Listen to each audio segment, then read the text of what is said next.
Injil Yohanes pasal yang ke-16 ayat yang ke-8, firman Tuhan berkata demikian di sana. Kalau sudah ada kita baca bersama 1, 2, 3. Dan kalau ia datang, ia akan menginsyafkan dunia akan dosa, kebenaran, dan penghakiman. Apa fungsi Roh Kudus yang pertama di dalam dunia ini ketika dia datang dan dia memenuhi hidup kita? Dikatakan di sana, dan kalau ia datang, Roh Kudus itu datang, kata Tuhan Yesus. Yang pertama, dia akan menginsyafkan dunia akan dosa, kebenaran, dan penghakiman.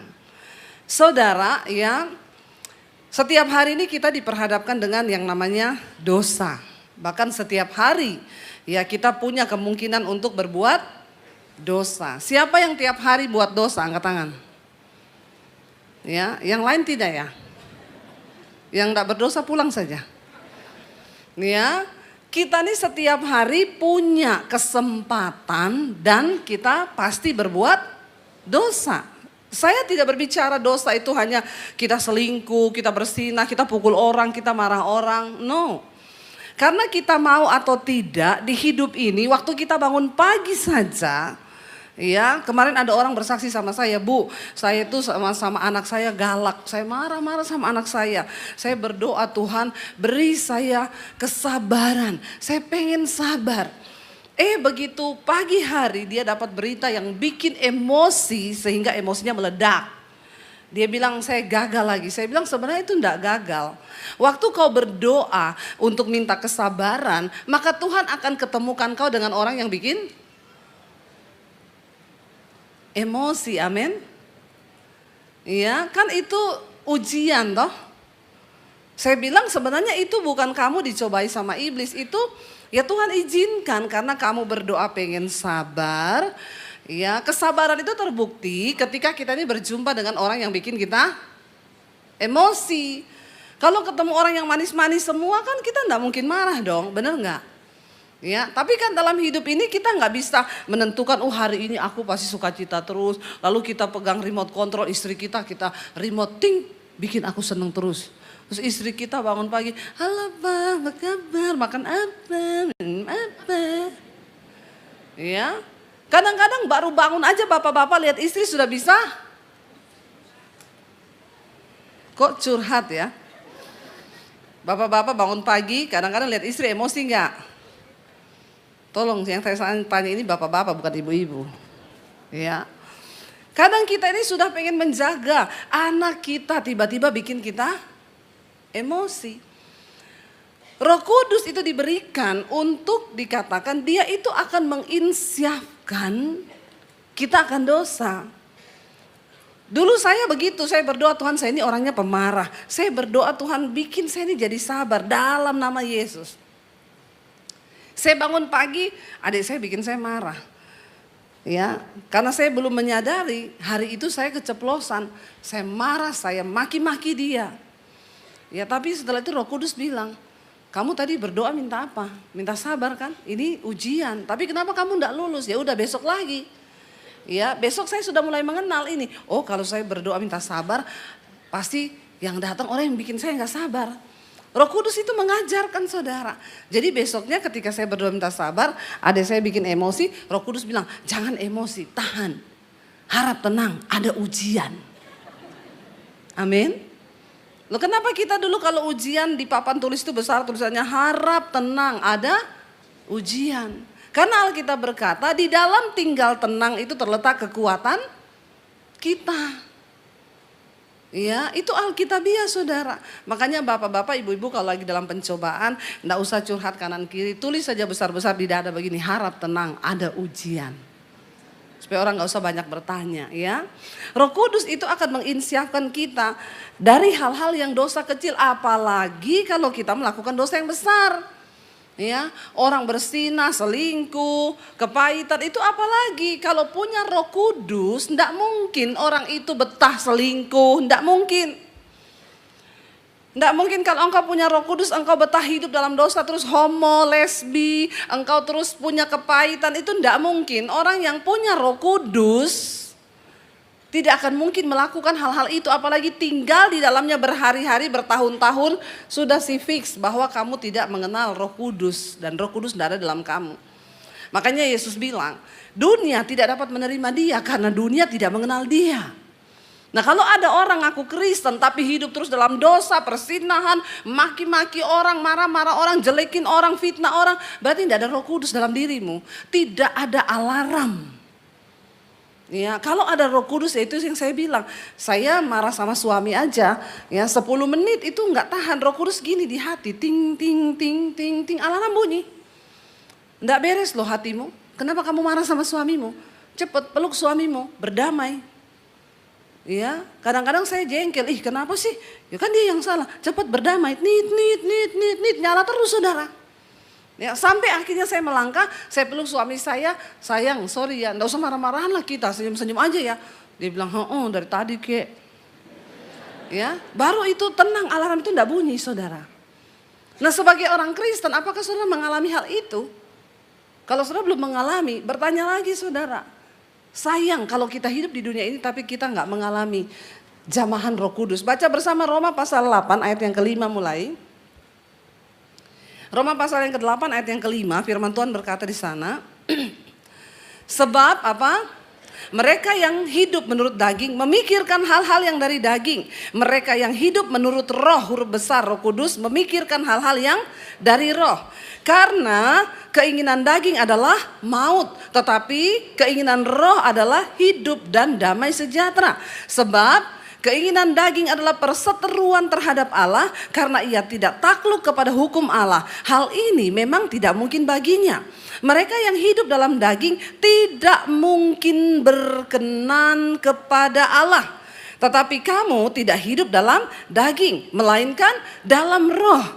Jika memang roh Allah diam di dalam kamu, tetapi jika orang tidak memiliki roh Kristus, ia bukan milik. Ini tolak ukurnya saudara, kita ngaku Kristen. Tapi apakah kita milik Tuhan, Yesus atau bukan? Karena banyak orang beragama Kristen tapi sesungguhnya dia bukan milik Kristus. Ngeri loh, ini sebuah kebenaran yang harus saya sampaikan. Supaya ketika Tuhan Yesus datang kali yang kedua, jangan ada satupun yang tertinggal. Siapa yang akan diselamatkan? Yang ada tok materai bahwa kita adalah milik Kristus. Nah, ayat ini berkata, siapa orang yang akan menjadi milik Kristus? Dia hidupnya tidak dipimpin oleh daging, tetapi dipimpin oleh roh. Makanya mulai belajar dengar-dengaran sama Roh Kudus kalau dia bicara. Ya, engkau mau berantem sama istri, ada suara yang ngomong, jangan berantem, ya jangan. Karena dengan jelas ayat ini berkata, orang yang hidup menurut daging, yang dia pikirkan itu hanya hal-hal yang dari daging. Ya, tetapi orang yang hidup menurut roh memikirkan hal-hal yang dari roh. Karena keinginan daging itu maut, tapi keinginan roh adalah hidup dan damai sejahtera. Bertanya orang hidup dipimpin Roh Kudus atau tidak, ya, yang pertama ciri yang paling utama adalah adakah damai sejahtera dalam hidupmu? Karena Roh Kudus itu membawa damai sejahtera dalam hidup kita. Kalau tiap hari hidupmu kacau, penuh pertengkaran, penuh dengan konflik, hidupmu penuh ketakutan, kekhawatiran, coba bertanya, jangan-jangan tidak ada Roh Kudus dalam dirimu. Karena kalau orang itu punya Roh Kudus, saudara, dia hidup dan memiliki damai sejahtera. Saudara mau pelayanan di gereja, mau hebat khotbah, mau hebat mimpin pujian, mau pakai asyir baju jas tiap hari Minggu. Kalau di hidupmu dalam rumah tanggamu tidak ada damai sejahtera. Ya, copot dulu semua itu. Jas, copot dulu ini semua di depan ini, percuma. Kita nggak memiliki roh Kristus, kita bukan milik Kristus. Dikatakan di sana, sebab keinginan daging itu ya adalah perseteruan dengan Allah. Apa itu perseteruan? Ya, permusuhan. Orang kalau hidupnya dipimpin daging, maka posisinya dengan Tuhan dia adalah bermusuhan. Ngeri loh saudara, kita pikir kita ke gereja, tapi ternyata karena kita hidup dipimpin daging. Apa itu keinginan daging? Galatia pasal 5 berkata, sebab keinginan daging itu telah nyata, percabulan, kenajisan, hawa nafsu, nafsu jahat, iri hati, kebencian, dendam, amarah, pertikaian, dan rupa-rupa kejahatan ada di dalam daging kita. Barang siapa yang hidup menurut daging, dia pasti mati binasa dan tidak mendapat bagian dalam kerajaan Allah. Saya harus sampaikan ini supaya jemaat buka mata kita, jangan jadi orang Kristen yang biasa-biasa aja. Ayo kalahkan keinginan daging. Sebab daging adalah perseteruan terhadap Allah. Karena daging tidak mungkin takluk kepada firman Tuhan. Dan hal ini memang tidak mungkin baginya. Tetapi dikatakan saudara, tetapi ayat 9, kamu tidak hidup dalam daging, melainkan dalam roh. Jika roh Allah diam di dalam kamu. Tapi jika orang tidak memiliki roh Kristus, dia bukan milik Kristus. Jelas ayat ini berkata, ya jangan pegang ayat sekali selamat tetap selamat. Tidak punya roh Allah, tidak punya roh kudus, enggak punya roh Kristus, engkau bukan milik Kristus. Dan apa tanda orang itu sudah hidup dipimpin oleh roh kudus? Engkau bisa mengalahkan keinginan dagingmu. Ya, di rumah jangan emosi berlebihan. Sampai ada orang bunuh orang. Hari-hari ini kita lihat berita-berita orang bunuh orang, masukin koper, saudara. Ya, dibawa keluar. Hari-hari ini saudara, setan bekerja begitu luar biasa. Suami bunuh istri. Aduh, rasanya berita tentang pembunuhan itu menjadi hal-hal yang biasa hari-hari ini. Ya, kemarin ada gamers yang juga terjun dari jembatan. Ya, siapa namanya? Fatcat ya, itu bacanya apa sih, Fatcat apa Fatcat? Saya enggak tahu. Tapi lucu juga orang-orang ini, setelah orang bunuh diri baru dirayakan ya. Orang semua beli McD seharga 1,8 M, ditaruh di jembatan tempat dia lari bunuh diri, lompat ke bawah. Ya, McD diborong 1,8 miliar. Bunga-bunga diantar di jembatan, penuh orang saudara. Saya mau bilang kalau mau kasih McD sama orang yang hidup, jangan sama yang sudah mati, amin. Ya, orang udah mati bunuh diri. Dan di sini kita melihat saudara, umur 24 tahun apa 21 tahun itu anak muda. Ya, gara-gara putus cinta. Duitnya sudah habis diberikan sama pacarnya 1,1 M. Tiap hari dia cuma makan sayur karena beri duitnya terus buat pacarnya yang minta duit, minta duit, minta duit. Terakhir dia tahu dia dikhianati, pacarnya nggak cinta sama dia. Dia mengakhiri hidupnya dengan lompat dari atas jembatan ke bawah. Perbuatan daging telah nyata, kebinasaan. Makanya saya mau bilang sama anak-anak muda, jangan percaya tuh cinta, cinta itu pret. Amin. Bilang kanan kirimu, cinta itu pret. Pret banget jatuh cinta aja, menyerahkan segenap nyawa. Hidup ini diserahkan buat Tuhan. Ya, makanya kalau cinta seseorang, enggak usah terlalu cinta. Amin. Bilang cinta itu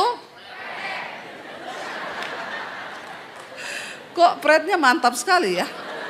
Kayaknya mulai banyak yang agak-agak kehilangan kepercayaan sama cinta ya. Memang cinta itu pret, saudara. Yang benar itu kasih.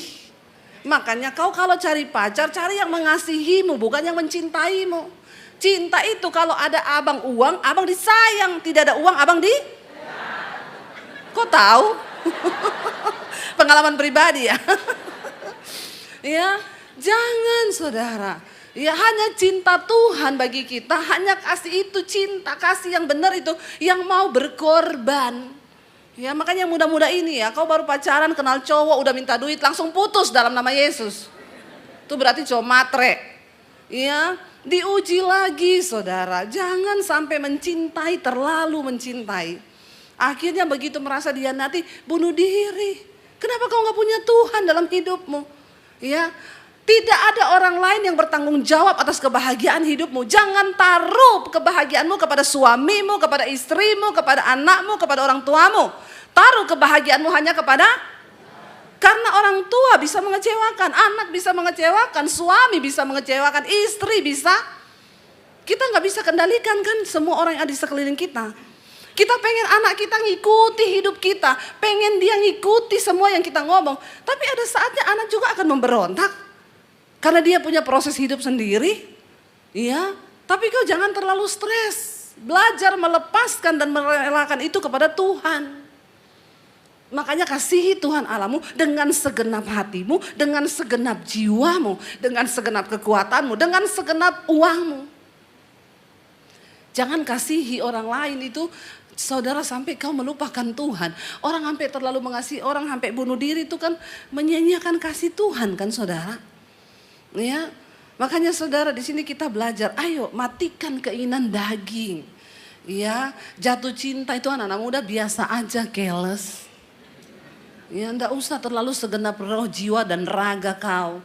Maka jaga kekudusan, jangan kau beri hidupmu, tubuhmu kepada laki-laki yang lain yang belum pasti jadi suamimu. Banyak pernikahan terjadi di kalangan Kristen cuma karena sudah terlanjur melakukan hubungan seks. Pernikahan yang seperti ini berantakan pasti karena dimulai bukan dari roh tapi dari daging. Dan semua yang diawali dari daging pasti hancur kecuali kita bertobat dan menyerahkan hidup kepada Roh Kudus. Yang pertama, Roh Kudus itu menginsafkan kita akan dosa. Yang kedua, Yohanes pasal 14 ayat yang ke-16 berkata begini saudara. Roh Kudus akan menjadi penolong bagi kita. Baca bersama 1, 2, 3. Aku akan minta kepada Bapa dan ia akan memberikan kepadamu seorang penolong yang lain supaya ia menyertai kamu selama-lamanya. Katakan amin. Wow, enggak saudara? Semua manusia yang hidup ini kita semua butuh penolong, ya. Tapi kalau kita berharap kepada suami terus, kita berharap kepada istri terus menjadi penolong, kita berharap kepada anak terus, kita berharap kepada orang tua terus, makanya banyak orang kepahitan dan kecewa. Karena ternyata tidak terjadi sesuai dengan ekspektasi. Ya, jangan taruh harapanmu kepada manusia. Ya, sehebat apapun kita mengandalkan suami kita, satu saat dia bisa kecewain kita. Amin ibu-ibu. Ya, makanya jadi istri itu, jadi wanita tuh harus kuat. Ya, jangan apa-apa dikit ya kepahitan, apa-apa dikit kecewa. Makanya wanita itu harus gagah perkasa seperti saya ini loh. Ya. Setidaknya bisa ganti gas, angkat galon, dorong mobil, plus kesetrum enggak mati. Itu yang paling penting toh. Jadi saudara, kita belajar yuk, ada penolong yang Tuhan berikan bagi kita, yaitu Roh Kudus. Waktu engkau adalah masalah, tekanan, rasanya nggak ada yang bisa menolong, masuk dalam kamar, berdoa, bilang Roh Kudus. Sesekali berdoa itu panggil Roh Kudus saudara. Karena Roh Kudus itu pribadi. Saya sering kali kalau lagi apa tiba-tiba diingetin di hati, Roh Kudus ingetin, saya sering kali diam ngomong, terima kasih Roh Kudus. Saya masih sering ngomong loh, terima kasih Roh Kudus. Ya, dan Roh Kudus itu senang kalau kita menghormati dia. Ya, sebagai pribadi, dia tuh penolong saudara. Apa yang engkau butuhkan? Kalau Tuhan berkata dia penolong, berarti dia bisa tolong gak dalam segala hal? Yes, jangan engkau mengabaikan. Yesus secara fisik sudah tidak ada di dunia. Tapi dia beri rohnya bagi setiap saudara dan saya. Dan itu adalah Roh Kudus. Kita ini bersyukur loh.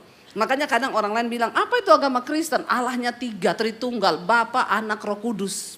Itu orang yang tidak mengerti. Kalau kita mengerti betapa wownya kita ini percaya sama Tuhan. Bapa itu adalah Allah Bapa. Kita tahu dalam perjanjian lama tidak ada seorang pun yang mengerti rupa Tuhan itu seperti apa. Bahkan ketika Musa bertanya, siapakah engkau? Dia cuma menjawab apa? Aku adalah aku. Ya, manusia nggak bisa menjangkau Allah yang Maha Kudus, Maha Kuasa. Bahkan Tuhan berkali-kali menyatakan dirinya itu lewat angin, lewat api, tidak ada wujud. Nggak nyata wujud Allah itu. Ya. Kenapa Tuhan tidak menyatakan wujud ketika dia menampakkan diri kepada Musa? Cuma api, cuma angin, ya. Karena Tuhan bilang nanti kalau dia menyatakan diri dalam rupa wujud, bangsa Israel nanti bikin patung lagi yang menyerupai wujud Allah. Lalu mereka sembah lagi itu patung. Karena memang manusia itu, semua manusia itu butuh figur. Manusia itu butuh figur, ya. Kita nggak bisa membayangkan sesuatu yang nggak ada di pikiran kan? Makanya ketika Musa naik ketemu Tuhan, dia turun, bangsa Israel sudah membuat patung lembu emas untuk disembah. Lalu Allah menyatakan diri, dia bilang, wah memang manusia itu membutuhkan juru selamat dan mereka harus punya figur. Lalu Alkitab berkata, Allah Bapa yang Maha Kuasa itu harus turun ke dalam dunia untuk memperdamaikan dirinya dengan manusia. Dia turun dalam rupa manusia. Di dalam Tuhan Yesus Kristus. Saya pernah ketemu satu orang bapak, saya naik Grab saudara, saya ngobrol dengan bapak ini, dia bukan Kristen. Lalu kami terlibat dalam sebuah pembicaraan, dia bilang, oh ibu Kristen, berarti ibu percaya Tuhan 3 dong. Ya sebentar pak, bapak ini enggak ngerti, kalau enggak ngerti enggak usah ngomong pak, saya jelasin sama bapak. Makanya orang Kristen, engkau harus siap sedia memberikan pertanggungan jawab terhadap imanmu ketika ada orang yang bertanya. Jangan gini, oh saya enggak tahu, tak kasih nomornya Bu Debbie ya. Pret. Ya. Makanya Rasul Paulus bilang kalau ditinjau secara umur harusnya saudara-saudara ini sudah menjadi pengajar.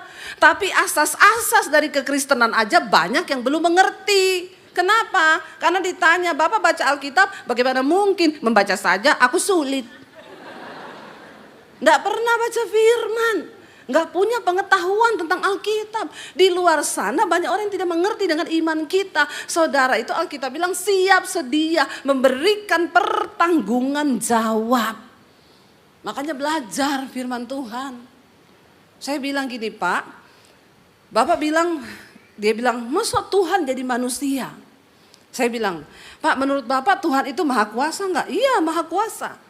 Menurut Bapak Tuhan bisa jadi apa aja enggak? Jadi angin, jadi api, bisa karena Tuhan maha kuasa. Nah pertanyaan saya sekarang, menurut Bapak Tuhan bisa enggak jadi manusia? Mulutnya tertutup. Karena dia tadi sudah bilang, masa Tuhan jadi manusia? Jadi saya umpan dulu dia. Ya, menurut Bapak Tuhan Maha Kuasa, Tuhan bisa jadi manusia, diem. Loh Pak, tadi Bapak bilang Tuhan Maha Kuasa loh, bisa jadi apa aja. Tak tanya Pak, Tuhan bisa jadi semut enggak? Ya bisa lah. Lah kalau jadi manusia bisa enggak? Akhirnya dia bilang, ya bisa.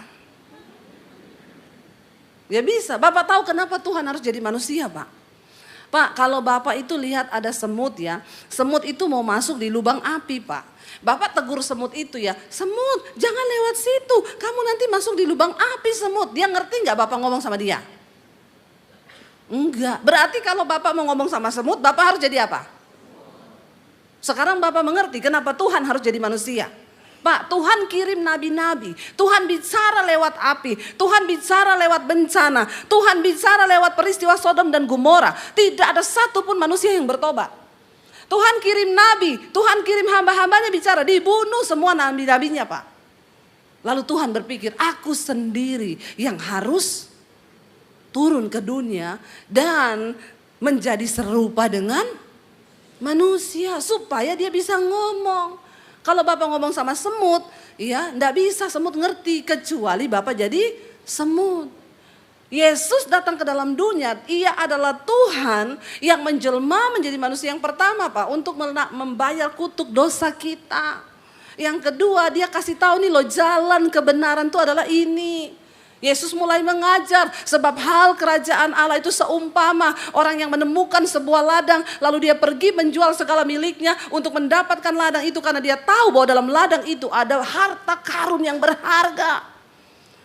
Yesus mulai mengajar di dunia, hai anak-anakku, kalau ada orang benci kamu, jangan kamu balas yang jahat dengan yang jahat, tapi kalahkan kejahatan itu dengan kebaikan, doakan musuhmu.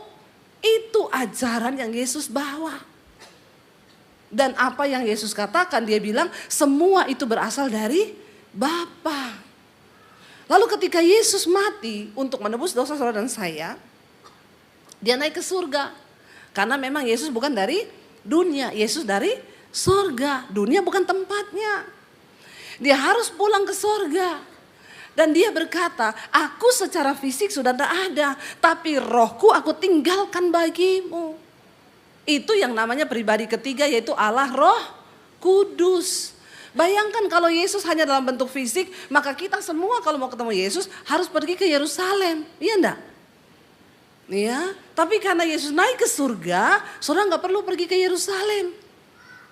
Rohnya itu menjamah setiap orang dimanapun berada. Dan dia adalah penolong yang berjanji di sana akan menyertai kamu selama-lamanya, saudara. Wow, saudara pegang ayat ini. Yang ketiga, saudara, kita baca apa fungsi Roh Kudus? Dia adalah penghibur bagi orang-orang percaya. Yohanes 14 ayat 26 kita baca bersama. Tetapi penghibur, Yohanes 14 ayat 26. Yohanes 14 ayat 26 baca bersama 1, 2, 3. Tetapi penghibur yaitu Roh Kudus yang akan diutus oleh Bapa dalam namaku. Dialah yang akan mengajarkan segala sesuatu kepadamu dan akan mengingatkan kamu akan semua yang telah kukatakan kepadamu. Roh Kudus itu penghibur. Saudara, Tuhan tahu manusia itu butuh hiburan. Amin apa amin? Ya, manusia itu semua butuh hiburan. Ya, dan kalau kita cari hiburan di dunia itu cuma sementara. Saudara yang suka pergi ke night club ditanya buat apa? Cari hiburan. Saudara goyang-goyang di situ. Saudara pulang stres lagi enggak? Stres lagi. Saudara mencari hiburan dengan apapun yang engkau mau coba lakukan. Banyak orang mencari pelampiasan diri. Ada ibu-ibu yang cari kebahagiaan dengan shopping, beli tas baru. Tas baru cuma bertahan 1 bulan. Bikin kau puas, setelah itu kau sudah tidak suka lagi. Pengen lagi yang lain. Kita membutuhkan seorang penghibur yang akan memberikan kita damai sejahtera dan penghiburan yang kekal sampai selama-lamanya. Kita kalau hidup dengan Roh Kudus tuh enak, saudara.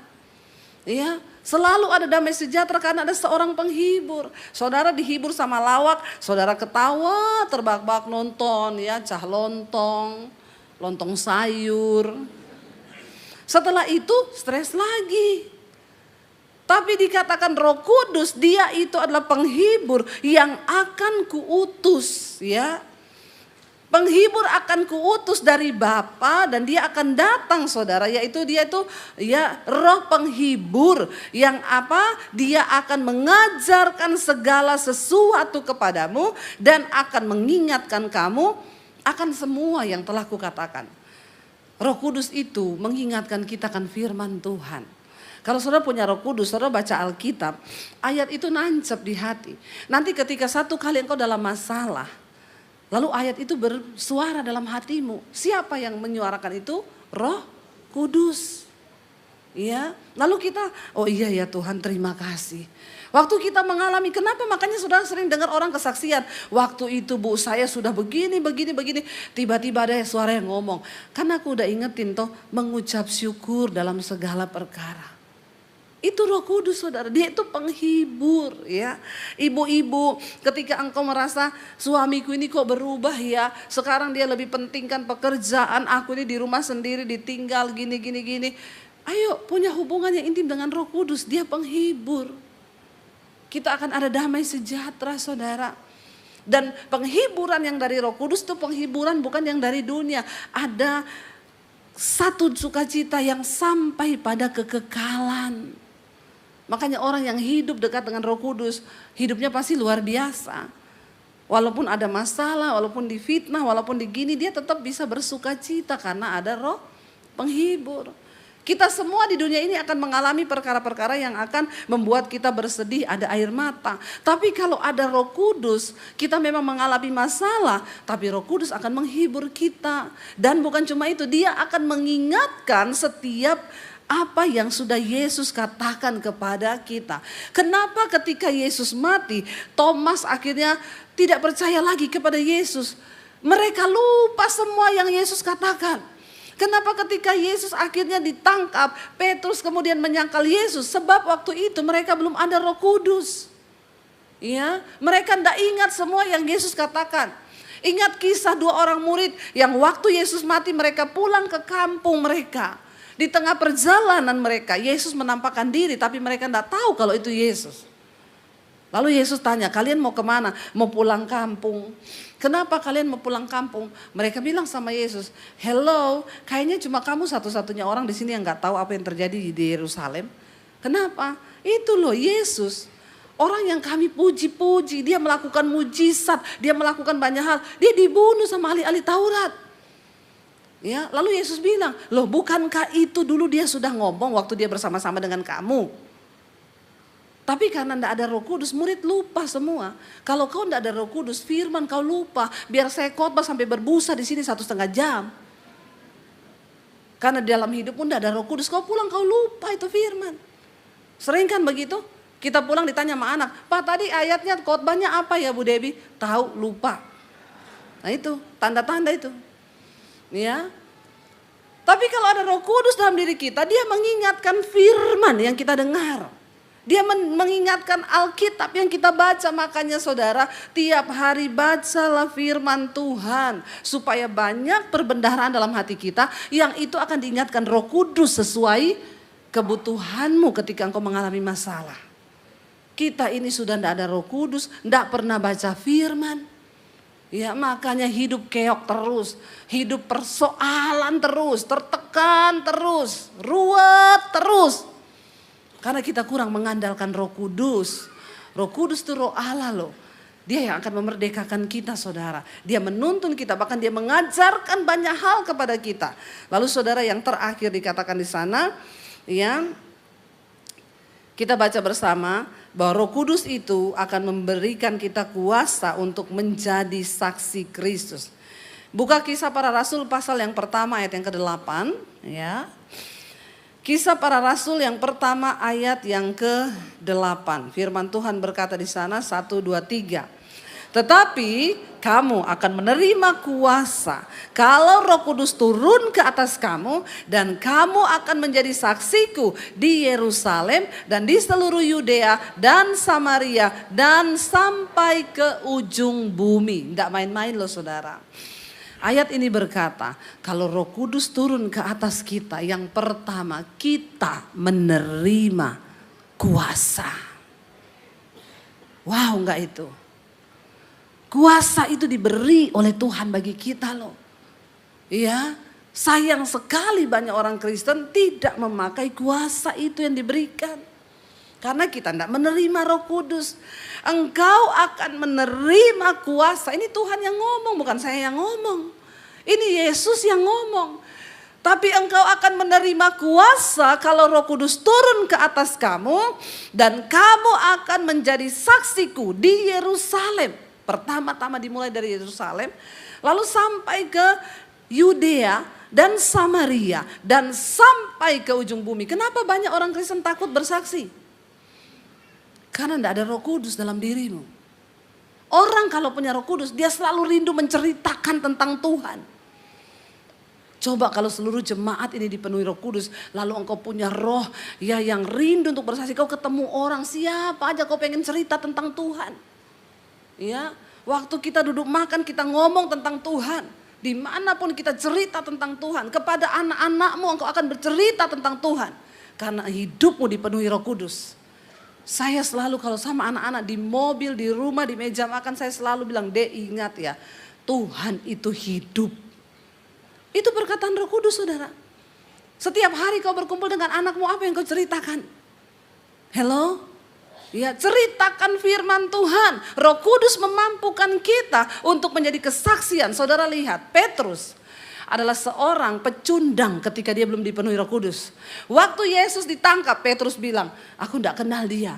Yang benar, kamu sering loh jalan sama dia. Lu gak usah pura-pura, kita sering lihat. Enggak, sumpah demi Allah. Aku tidak kenal. Lalu yang satu lagi bilang, kamu duduk makan sama dia sering. Ya Allah benar, aku tidak kenal. Lalu ayam berkokok 3 kali. Saudara tahu, ketika akhirnya mereka menunggu pencurahan Roh Kudus. Apa yang terjadi? Mereka berkumpul di loteng Yerusalem. Lalu Roh Kudus datang seperti hembusan angin. Mereka dipenuhi oleh Roh Kudus. Kisah Rasul pasal 2 ayat 21 berkata begini. Petrus berdiri saudara. Ketika orang-orang itu bilang begini. Ya wah mereka ini sudah mabok. Ya mereka ini pasti orang-orang yang Coba mereka berkata-kata, ini apa yang mereka ngomong? Ya. Lalu Petrus dengan kuasa Roh Kudus, tadinya dia cucungut yang tidak berani. Dia takut jangan sampai orang Yahudi tangkap dia. Tapi waktu Roh Kudus penuh atas mereka, Petrus berdiri dan berkata begini, dan barang siapa yang berseru kepada nama Tuhan akan diselamatkan. Hai orang-orang Israel, dengarlah perkataan ini. Yang aku maksudkan ialah Yesus dari Nazaret, seorang yang telah ditentukan Allah dan yang dinyatakan kepadamu dengan kekuatan-kekuatan dan mujizat-mujizat dan tanda-tanda yang dilakukan oleh Allah dengan perantaraan dia di tengah-tengah kamu, seperti yang kamu tahu. Dia yang diserahkan Allah menurut maksud dan rencananya, dan telah kamu salibkan dan kamu bunuh di tangan bangsa-bangsa durhaka. Siapa yang ngomong ini? Petrus. Yang waktu itu ditanya, kamu makan tuh sama dia? Enggak, demi Allah, aku enggak kenal. Kamu loh murid-muridnya kan? Enggak. Wow, kenapa bisa tiba-tiba Petrus yang tadinya seorang yang takut melihat Yesus ditangkap, dia berdiri dan langsung berkata, Yesus, dia yang datang diutus oleh Allah, tapi yang kamu salibkan, yang kamu bunuh di tangan bangsa-bangsa durhaka. Orang kalau penuh Roh Kudus dia nggak takut menyampaikan kebenaran, saudara. Amin. Nggak takut karena dia tahu bahwa roh yang besar ada di dalam hidupnya. Tuhan mencari orang-orang yang demikian. Kalau saudara hidup dengan dipenuhi Roh Kudus, engkau punya otoritas dan wibawa ilahi. Engkau menjadi kesaksian bagi keluargamu karena engkau menyatakan kebenaran. Engkau nggak perlu takut. Ya, saya selalu berkata kalau orang bilang, Bu, saya itu begini, Bu, kan kakak saya itu begini, itu saya, kamu ngomong dong. Kamu hidup nggak benar loh. Tapi saya enggak berani. Kakak saya tuh kumpul kebo. Yuk kenapa kamu enggak tegur? Saya enggak berani, Bu. Nanti dipikir kepo. Nanti gini. Kalau kau punya Roh Kudus, kau enggak perlu takut. Ya, karena yang kau sampaikan itu kebenaran. Amin, saudara. Ya. Saya ini dibilang orang Ibu Dewi itu kalau khotbah ceplas-ceplos. Ya saya enggak ada urusan kok. Yang saya sampaikan firman Tuhan. Saudara terima puji Tuhan, enggak terima juga ya kebangetan. Iya toh? Iya.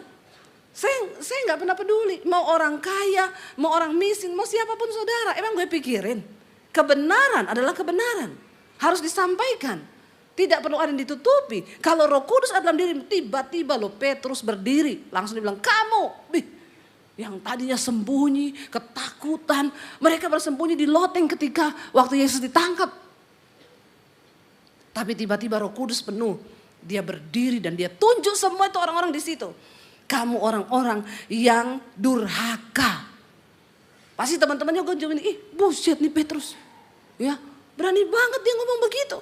Kamu orang-orang durhaka. Tetapi Allah, dia berkata, membangkitkan dia dengan melepaskan dia dari sengsara maut. Karena tidak mungkin ia tetap berada dalam kuasa maut itu. Sebab Daud berkata tentang dia, aku senantiasa memandang kepada Tuhan. Karena ia berdiri di sebelah kananku, aku tidak goyah. Wih, Petrus yang tadinya gak bisa ngomong. Yang tadinya ketakutan. Tiba-tiba Roh Kristus, Roh Kudus menguasai dia. Ini perkataannya siapa, saudara? Ini bukan perkataannya Petrus loh. Ini perkataan Roh Kudus. Amin. Waktu Roh Kudus ada dalam hidupmu, saudara, cara berkatamu berbeda. Engkau nggak takut, engkau ketemu orang yang hidup dalam dosa, tegur, saudara, tegur. Apalagi itu keluarga kita, kasih tahu. Ya, karena kita salah kalau kita nggak kasih tahu. Kita kompromi kalau kita nggak kasih tahu. Ya, mau siapapun dia. Saya ketemu keluarga saya, bolak-balik selingkuh. Saya ngomong, kamu bertobat ya, jangan selingkuh terus loh. Kalau hidupmu mau diberkati, hormati Tuhan. Kalau tidak menghormati Tuhan, kutuk hidupmu. Terserah lu mau terima mau kagak, itu kebenaran. Amin. Biarlah hidup kita dipakai oleh Roh Kudus, saudara, menjadi kesaksian. Siapa Thomas? Thomas adalah orang yang berkata ketika Petrus bilang, bro, dia menyatakan diri kepada kami. Yesus hidup. Thomas bilang, Allah lu gak usah berhalusinasi lah. Hello, gue lihat sendiri loh, dia mati di atas kayu salib. Kenapa kalian gak bisa terima sih kematiannya sampai kalian berharap-harap dia muncul? Selama Yesus tidak datang sendiri kepadaku dan menunjukkan lubang di lambungnya, dan selama aku tidak mencucukkan jari ke dalam lambungnya, aku tidak bakal percaya kalau Yesus itu hidup. Kemana setiap firman yang sudah Yesus tanamkan kepada Thomas selama 3 tahun ada di bumi? Hilang begitu saja. Tapi waktu Thomas dipenuhi Roh Kudus. Dan Yesus datang benar-benar di hadapan dia dan berkata, Thomas, ini lambungku yang berlubang. Murid-murid enggak ngomong loh. Sus, kata Thomas, lu harus kasih lambungmu yang berlubang supaya dia cucuk darinya. Enggak, Tuhan itu maha tahu. Makanya waktu Yesus menampakkan diri, ada Thomas. Yesus bilang, Thomas, ini tanganku yang berlubang. Ini lambungku yang berlubang. Cucupkan jarimu. Di situ Thomas menangis.